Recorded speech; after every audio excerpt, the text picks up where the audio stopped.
Hello friends, எல்லோரும் எப்படி இருக்கீங்க? கண்டிப்பாக நல்லா இருப்பீங்க நம்புகிறேன். அப்புறம் ஸ்பெசிஃபிக்காக இந்த எபிசோடில் வந்து சேது சார் வந்து 4-5 பேரை பாராட்டினார். ஸோ அதை பற்றி நம்ம பார்த்துருவோம். ஸோ அதுக்கு முன்னாடி நம்ம சேனல் ஃபஸ்ட் டைம் வரவங்க சப்ஸ்கிரைப் பண்ணிக்கோங்க. நம்ம வீடியோஸ் பிடிச்சவங்க லைக் பண்ணுங்கள், உங்களுக்கு பிடிச்சவங்களுக்கு ஷேர் பண்ணுங்கள். ஆக்சுவலி ஜெஃப்ரிக்கு பாராட்டினார். ஸோ கேம்லாம் நல்லா இருந்தது. பட் ஆனால் ஒன்று இருக்குது, நீ எப்படி புரிஞ்சுக்கிட்டோ ஏதோ ஒரு வகையில் நீ புரிஞ்சுக்கோ ஜெஃப்ரி, பட் ஆனால் கேம்லாம் நல்லா இருந்தது அப்படிங்கிற மாதிரி ஜெஃப்ரிக்கும் பாராட்டிடுவார். அன்ஷிதா பவித்ரா நம்ம பாராட்டினதை நம்ம பார்த்தோம். அப்புறம் முத்து கிட்ட வருவார், முத்து உங்கள் பிளேயும் நல்லா இருந்தது அப்படிங்கிற மாதிரி.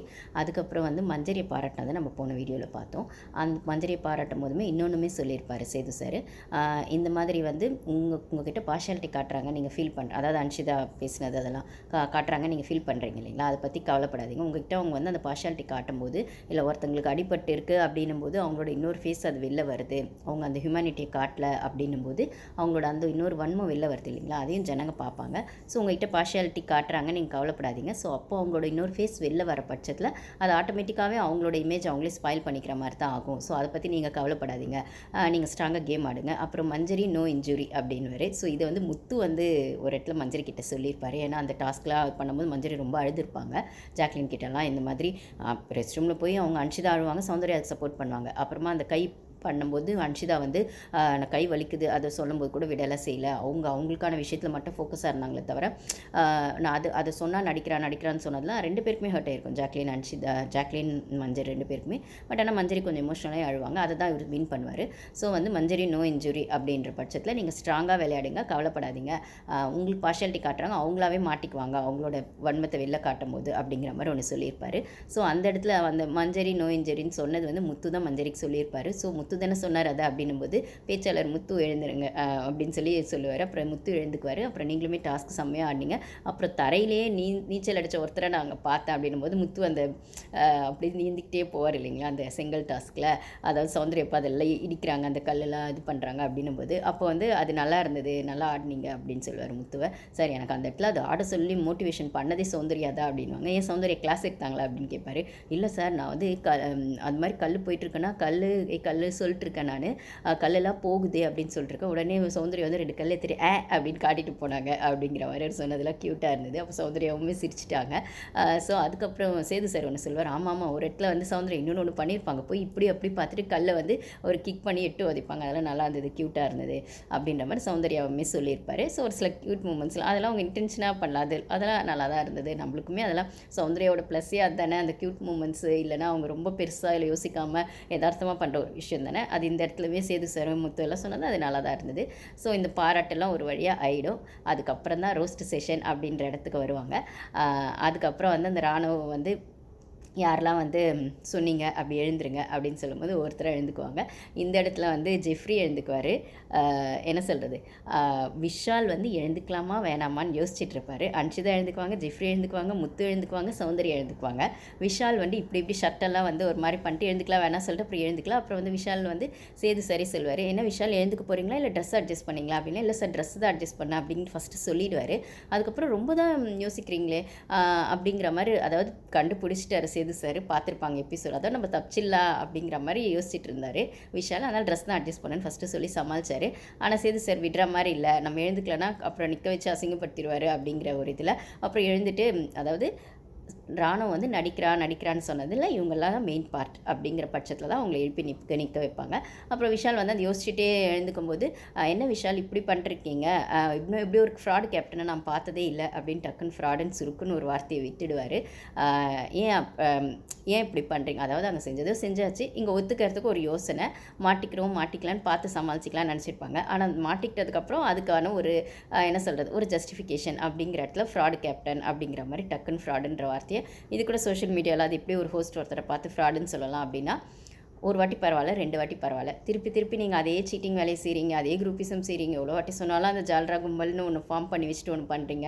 ப்ளஸ் 60 நாளாக நீங்கள் கேமாக ஆடலை, எத்தனை வாட்டி கேம் ஆட சொன்னாலும் என்டர்டெயின்மெண்ட்டுக்காக தான் நான் இங்கே பண்ணிருக்கேன், என்டர்டெயின்மெண்ட்டுக்காக தான் எனக்கு அதான் முக்கியம், கேம் ஆடுறது முக்கியம் இல்லைன்னு ஹோஸ்ட்டையே நீங்கள் ரெஸ்பெக்ட் இல்லாமல் பேசுவீங்க, இல்லை நக்கல் நையாண்டி பண்ணுவீங்க அப்படின்னாக்கா எப்பயுமே ஹோஸ்ட் பொறுமையாகவே இருக்க முடியுமா என்ன? ஸோ அவருக்கான பவரை இந்த இடத்துல காமிச்சார் அப்படின்னு தான் சொல்லணும்.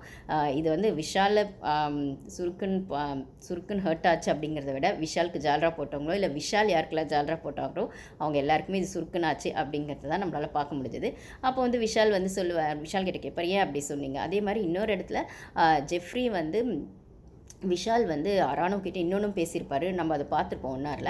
டாக்டர் கிட்ட போயிட்டு வந்து ராணுவ கிட்ட சொல்வார், ராணுவ நீ உனக்கு இது அடிப்பட்டதுனால சரியாக போச்சு, ஒருவேளை ஜெஃப்ரிக்கு இதாக இருந்தால் இந்த வீடியோ உன்னை வில்லனாக பார்த்துருக்கோன்னு ஒரு இடத்துல விஷால் கிட்ட ஒன்று சொல்லியிருப்பார்.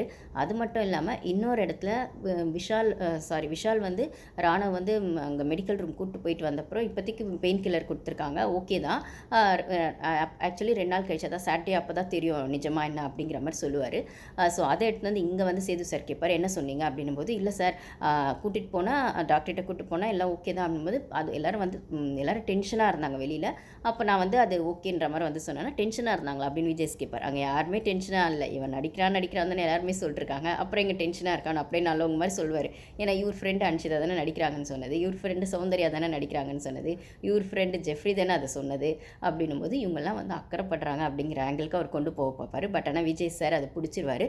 பிடிச்சிட்டு வந்து இந்த மாதிரி வந்து அது வந்து உங்களுக்கு தெரிஞ்சிருச்சுல, ஃபஸ்ட்டு உங்களுக்கு 1000 தாட்ஸ் இருந்திருக்கலாம், பட் ஆனால் ஒரு ஸ்டேஜில் அவருக்கு அடிபட்டிருக்கு, இன்ஜெக்ஷன் பண்ணியிருக்காங்க, அப்புறம் வந்து ரெஸ்ட் எடுக்கணும்னு சொல்லியிருக்காங்கன்னா தெரிஞ்சிருச்சுல அப்படின்னும் போது அதெல்லாம் ஓகே தான் சார், பட் ஆனால் என்ன சொல்கிறது, அவர் ஏற்கனவே 2-3 வாட்டி அப்படி பண்ணதுனால ப்ராங்க் அப்படி இப்படின்னு பண்ணதுனால எங்களுக்கு அந்த ஸ்பேஸ் வந்து அவரே கொடுத்துட்டாரு, அப்படி யோசிச்சுட்டோம் நாங்கள் அப்படின்னு சொல்லுவாங்க. அதுக்கப்புறம் வந்துட்டு இந்த இடத்துலையும் மஞ்சரியை எழுப்பி வந்து சேது சார் கேட்பார், மஞ்சரி நீங்கள் சொல்லுங்கள், அதாவது ஜெஃப்ரிக்கு அடிபட்டிருந்தா ராணுவ ஃபுல்லாக அந்த வீடு ஃபுல்லாக ராணுவ வில்லனாக பார்த்துருக்கோன்னு விஷால் ஒரு டைலாக் சொல்லியிருப்பார் இல்லைங்களா, அதுக்கு வந்து மஞ்சரி எழுப்பி இதுக்கு நீங்கள் என்ன சொல்கிறீங்க மஞ்சரி அப்படின்னும் போது, ஆமாம் சார், ஏன்னா ராணுவம் வந்து இந்த வீட்டில் யாருக்குமே வந்து என்ன சொல்கிறது பிடிக்காத ஒருத்தர், பட் ஆனால் ஜெஃப்ரி வந்து இந்த வீட்டுக்கு ரொம்ப பிரியமானவர் அப்படின்னு சொன்ன மூமெண்ட்ஸ்லாம் மஞ்சரி டக்குன்னு ஒரே பாயிண்டில் சுருக்குன்னு சொல்லுவாங்க. அதுதான் உண்மை.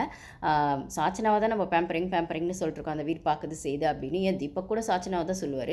கேர்ள்ஸ் டீமில் அவர் நாமினேட் சாச்சனாவை பண்ணும்போது தான் என்ன சொல்வார்னா, அதான் சொல்லுவார், இந்த மாதிரி வந்து கேர்ள்ஸ் டீம்லாம் அவங்கள பொத்தி பார்த்துக்கிட்டாங்க, ஆனால் இப்போ எல்லா டீமும் ஒன்றுன்னு ஆனதுக்கப்புறம் இண்டிவிஜுவல் கேம்னு ஆனதுக்கப்புறம் இதுக்கு மேலே அவங்களுக்கு அந்த பேம்பரிங் கொடுக்கலாம், இங்கே யாருக்கும் டைம் இல்லை, யாருக்கும் அது முடியவும் முடியாது, அவங்க எலிமினேட் ஆகணும் அப்படின்னு.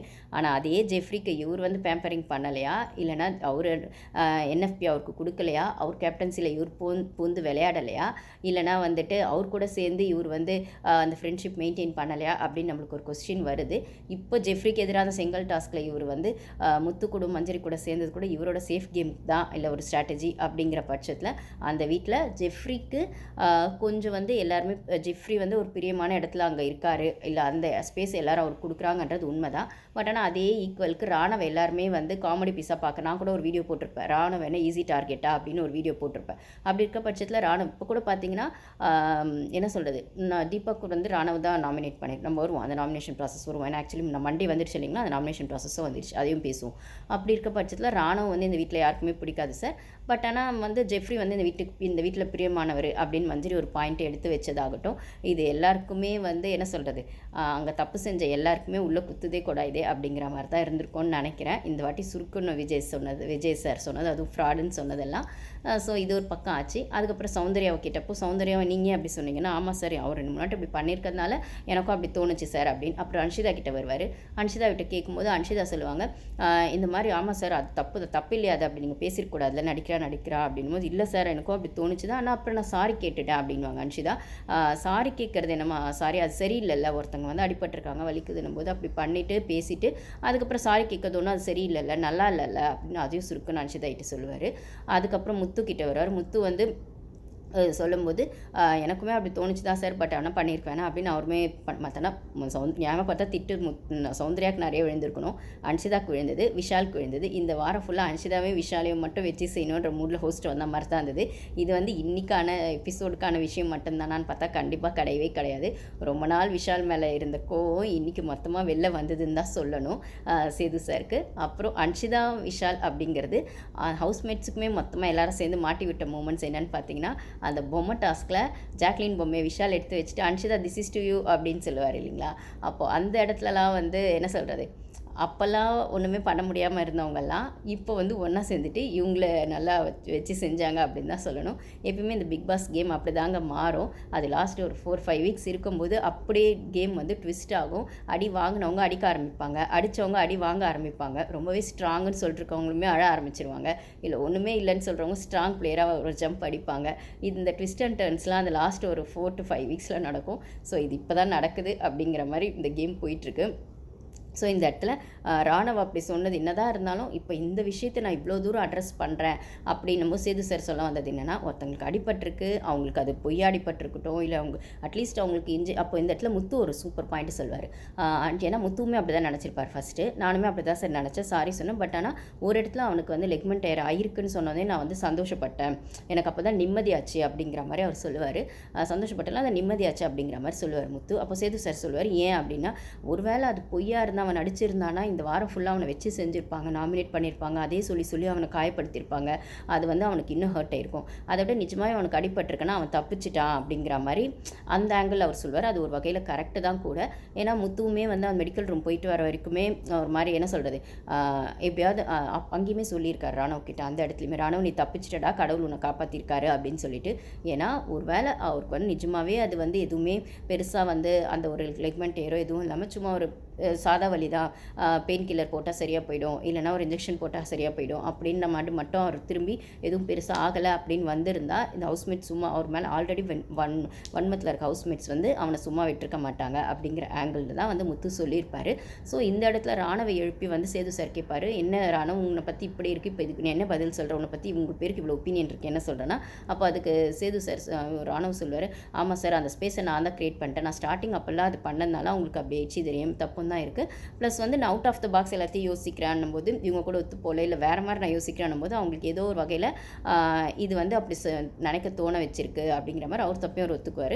அதுக்கப்புறம் சேது சார் இது எப்படி அட்ரஸ் பண்ணுவார்னா, என்னதான் நீ அவங்களுக்கான அந்த ஸ்பேஸை கொடுத்துருந்தாலுமே அவங்க அப்படி யோசிச்சிருக்கக்கூடாது, அது தப்பு தான் அப்படின்னு சொல்லிட்டு நீயுமே உன்னை எப்படி மாற்றிக்கணுமோ அப்படி மாற்றிக்கோன்ற மாதிரி மீன் பண்ணிடுவார், டேரெக்டாகவும் இன்டெரக்டாகவும். அந்த ஸ்பேஸை நீ கொடுக்காத, இனிமேல் பார்த்து விளையாடு அப்படிங்கிறதாகட்டும். அதுக்கப்புறம் நீ அப்படி நினச்சிருந்தாலுமே இவங்க இப்படி பண்ணியிருக்கக்கூடாது, அது தப்பு தான் அப்படின்னு சொல்லிட்டு எல்லாருக்குமான ஒரு வார்னிங்காக ஒரு மனிதாபிமான அடிப்படையில் அட்ரஸ் பண்ண வேண்டிய ஒரு விஷயத்த இப்படி எல்லாருக்கும் வந்து நான் கூப்பிட்டு நிற்க வச்சு அதை வந்து இப்படி வந்து கேள்விக்குறியாக்கி பேசணுன்ற அளவுக்கு கொண்டு வந்துட்டீங்களே, இதுக்கு நான் எப்படி பதில் சொல்கிறதுன்னு தெரியல. கேம் ஒரு பக்கம் இருக்கட்டும், ஆனால் மனிதாபிமானம் ஃபஸ்ட் இல்லையா, ஹியூமனிட்டி ஃபஸ்ட் இல்லையா, அதை புரிஞ்சுக்க ட்ரை பண்ணுங்கள், அதுக்கப்புறம் தான் கேம் கூட அப்படிங்கிற ஆங்கிளில் ஒரு அட்வைஸாகவும் வார்னிங்காகவும் ஒரு விதமான ஒரு என்ன சொல்கிறது ஒரு புரிதலையும் வந்துட்டு ஹவுஸ்மேட்ஸுக்கு சேது சார் அந்த இடத்துல கொடுத்தா மாதிரி தான் இருந்தது. இதுக்கப்புறம் வந்து ஜாக்லினோட அந்த கிளாப்ஸ் மூமெண்ட்ஸு அதையும் நம்ம பார்ப்போம் கைஸ். தேங்க்யூ கைஸ், நம்ம நெக்ஸ்ட் வீடியோவில் பார்ப்போம். தேங்க்யூ.